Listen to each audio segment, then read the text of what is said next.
Good morning. आज मैं 3:30 बजे उठा। उठते ही टेबल की तरफ गया। टेबल की हालत कुछ ऐसी थी। पहले टेबल सही किया और फिर मैं पानी पीने के लिए चला गया। अब सर्दी है तो मॉर्निंग में गर्म पानी पीता हूँ थोड़ा सा मैं। फिर मैं ऊपर छत पर गया घूमने के लिए। पहले मुझे आदत थी, काफ़ी मैं जाता था। अब सर्दी हो गई है तो मैं नहीं जाता हूँ, क्योंकि मॉर्निंग में जो स्टार्स दिखते हैं, मून दिखता है, वो ज़्यादा क्लियर दिखते हैं और शांति रहती है ऊपर घूमने में, तो मज़ा आता है। आने के बाद मैं सीधा करंट अफेयर्स पढ़ने के लिए बैठ गया। दिसंबर का वीकली PDF आता है, मैंने वो रीड किया और उसे रीड करने में मेरे को 1 घंटा 40-45 मिनट के आसपास लगे थे। आज मुझे कुछ काम था तो मैं मॉर्निंग में ही चला गया था। बस करंट अफेयर पढ़ी थी मॉर्निंग में मैंने, और मैं फिर शाम को लौटा लेट। आने के थोड़ी देर बाद मैंने क्वांट के प्रॉफिट एंड लॉस की जो क्लास फर्स्ट थी वो करी, क्योंकि परसेंटेज मेरा कल ख़त्म हो गया था। तो आज मैंने प्रॉफिट एंड लॉस की जो बेसिक क्लास थी वो करी। उसमें सर ने बेसिक्स समझाए थे। मैंने 2 घंटे की क्लास थी, वो मैंने 1 घंटे में कंप्लीट कर ली और फिर उसके बाद मेरा कुछ खास मन नहीं किया पढ़ने को। फिर 16 दिसंबर को मैं सुबह मॉर्निंग में 5 AM पर उठा। उठने के बाद सबसे पहले मैं करंट अफेयर्स पढ़ने के लिए बैठ गया। दिसंबर की जो PDF बची हुई थी, लास्ट के 30 पेजेस पढ़ने थे मुझे। 62 पेज की PDF थी ये। सर्दी की वजह से मैं अपने बेड पर आकर पढ़ रहा हूँ, तो उससे एक गड़बड़ ये है कि वो प्रोडक्टिविटी नहीं आ पा रही है जो एकदम ब्रेन ऑन रहता है टेबल पे बैठने के बाद। मतलब 25 मिनट पढ़ना, फिर ब्रेक ले लेना, 25 मिनट पढ़ना, वो नहीं हो पा रहा। बिस्तर पे क्या है कि मैं बैठ के सिर्फ PDF को पढ़े जा रहा हूँ, देख के याद आया जा रहा है कि हाँ ये पढ़ा है, ये पढ़ा है, बट उतनी प्रोडक्टिविटी नहीं आ रही है। मैंने ये लगभग 2 घंटे लगा दिए इन बचे लास्ट के पेजेस को पढ़ने में, और अब भी मेरे को ये फील हो रहा है कि मुझे याद नहीं रहे। तो मुझे इसलिए कल ये दोबारा पढ़नी पड़ेगी पूरी PDF। फिर मैं बाहर गया ब्रेक लेने के लिए, पर मैंने देखा मैंने जो कबूतरों के लिए एक झल्ला बांध रखा था वो नीचे लटका हुआ था पूरा, क्योंकि गलती से रात बाइक नीचे खड़ी रह गई और जो बिल्ली आती है उसने इन पे अटैक किया होगा। कबूतर तो भाग गए थे, बट इसका जो झाल थी ये बेकार हो गई, टूट रही थी। तो मैंने पहले चढ़ के इसको सही किया अच्छे से, जिससे कि दोबारा वो अटैक भी करे, तो मतलब ऊपर ना पहुंच पाए। जंप करने के बाद थोड़ा ऊंचा कर दिया इसको। उसके बाद मैंने डंबल देखे तो मैंने सोचा कि एक्सरसाइज कर लेता हूं पहले। फिर मैंने रस्सी कूदी थोड़ी देर। आपने देखा होगा मेरी पुरानी वीडियोस में कि मैं मॉर्निंग में सुबह उठने के बाद थोड़ी देर रनिंग के लिए जाता था, बट जैसे ही वेदर चेंज होता है हमारी हैबिट्स भी चेंज होने लगती हैं। हम जैसे अगर 3 बजे कंफर्टेबली उठ पाते थे, अब नहीं उठ पाते कंफर्टेबली, तो मैं उसको जो अपनी रनिंग थी उसको रिप्लेस करने के लिए मैं खूब देर रस्सी कूदता हूँ स्टार्टिंग में वर्कआउट करने से पहले, जिससे कि थोड़ा ज़्यादा समय के लिए हार्ट बीट हाई रहें, और उसके बाद मैं कोई वर्कआउट शुरू करता हूँ। सबसे पहले मैंने पुशअप्स लगाए थोड़े से।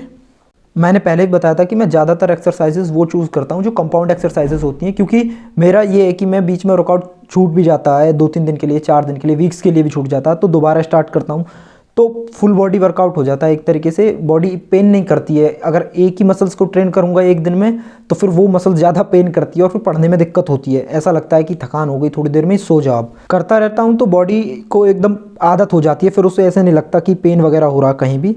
मैं हर एक्सरसाइज के 2-2 सेट्स करता हूँ, ईजी रखता हूँ। ज़्यादा हार्ड एक्सरसाइज में करता भी नहीं हूँ, क्योंकि अपना मेन फोकस एग्जाम निकालना, बॉडी बनाना नहीं है।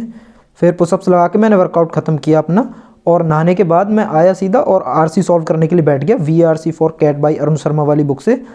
मैंने 11 मिनट्स का टाइमर लगाया था कि मुझे इसमें रीड भी करना RC अच्छे से और आंसर भी करने हैं। मैंने RC को सिर्फ एक बार रीड किया था। बड़ा RC होता काफ़ी, उसमें मुझे 8-9 मिनट लगे थे, बट उसके बाद क्वेश्चन के आंसर करते वक्त मुझे वापस मुड़ के नहीं देखना पड़ा।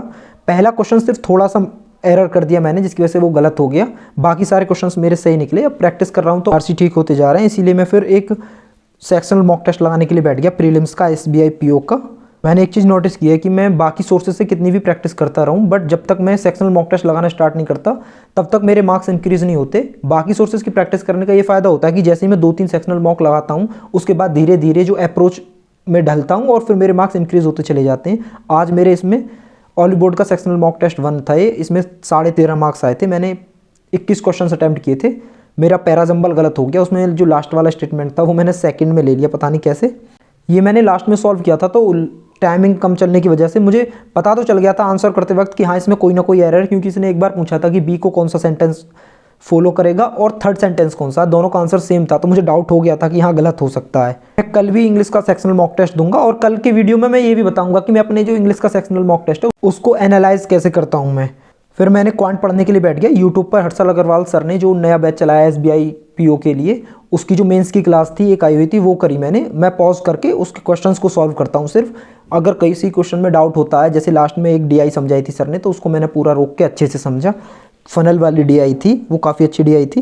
तो लोग कह रहे हैं कि मेंस के लिए क्वांट में प्रैक्टिस कहाँ से करें। देखो, अगर सिंगल चीज़ से प्रैक्टिस करेंगे हम लोग तो उतना अच्छा इंप्रूवमेंट नहीं होता है। हमें क्लासेस से भी करनी चाहिए प्रैक्टिस। जो यूट्यूब पर मेंस की क्लासेस लेते हैं टीचर, आप किसी भी टीचर को पसंद करते हो उसकी क्लास कीजिए। बस क्वेश्चंस अच्छे पिक किए होने चाहिए टीचर ने। खाली क्लासेस पर भी डिपेंड नहीं रहना, बीच बीच में सेक्शनल मॉक टेस्ट भी लगाइए किसी भी प्लेटफॉर्म के। मैंने एसएससी सीजीएल का प्री दिया था, आरआरबी पीओ मेंस से पहले पढ़ा था मेरा, तो मैंने 2-3 दिन पढ़ के वैसे ही प्री देने चला गया था। तो मेरा उसका स्कोर कार्ड आ गया 126.5 मेरा रॉ स्कोर था और 131 नॉर्मलाइज्ड स्कोर है। फिर एसबीआई क्लर्क की कल नोटिफिकेशन भी आ गई थी, वो पढ़ी मैंने, और उसके बाद फिर याद आया कि आईबीपीएस पीओ के इंटरव्यू के लिए भी तो प्रिपेयर करना है। तो मैंने अपनी फाइल उठाई जिसमें मैंने अपने सारे नोट्स इकट्ठे कर रखे हैं इंटरव्यू के लिए, पर्सनल क्वेश्चंस और जितने भी चीज़ें मेरे को प्रिपेयर करनी है, बैंक अवेयरनेस, इकोनॉमी वगैरह सारी चीज़ें। फिर मैंने एक लिस्ट बनाई कि मेरे को क्या क्या पढ़ना है, कहाँ कौन कौन से मंथ की करंट अफेयर्स पढ़नी है, मतलब बैंकिंग अवेयरनेस, गवर्नमेंट स्कीम्स पढ़नी है, जिससे कि मैं धीरे धीरे इसको स्टार्ट कर दूं, क्योंकि मुझे ज़्यादातर क्लासेस तो करनी नहीं है। मैंने पहले भी 3 बार इंटरव्यू की प्रिपेयर की है, सेम नोट से की है मैंने, क्योंकि ज़्यादा कोई अंतर आता नहीं है, बस वहाँ बोलने का, अपने आप को एक्सप्रेस करने का तरीका चेंज करना है मेरे को बस ज़्यादा। क्योंकि मैंने अपने तीनों इंटरव्यूज़ में ये देखा है कि जो मैं कंटेंट पढ़ के जा रहा हूँ उस कंटेंट में कोई दिक्कत नहीं है, मेरे को सिर्फ वहाँ अच्छे से उसे एक्सप्रेस करना है बिना झिझके। उसी चीज़ के मार्क्स डिटेक्ट होते होंगे मेरे, और कुछ पर्सनल क्वेश्चंस पे थोड़ा ज़्यादा काम करना है। तो मैंने उसके लिए थोड़ा सा लिखा कि क्या क्या करना है, और उसके बाद में ब्रेक लिया एक मैंने और रीजनिंग पढ़ने के लिए बैठ गया। मैंने जो last time sectional mock test लगाया था मेंस का एसबीआई पीओ का, उसमें मेरे को कोडिंग डिकोडिंग वाले जो क्वेश्चंस थे उसमें मैं फंस रहा था, और वैसे भी मैंने वो कभी अच्छे से किए नहीं है। तो मैंने यूट्यूब पे वैसे ही सर्च कर दिया कि coding decoding for IBPS PO mains, तो कुछ टीचर्स के वीडियो आ गए थे, तो मैंने उसमें एक में लिखा था कि प्रीवियस ईयर क्वेश्चंस पिक किए, तो मैंने वो वाले क्वेश्चंस उठा के प्रैक्टिस किए थोड़े से। थैंक यू फॉर वॉचिंग, मिलते हैं कल के वीडियो में।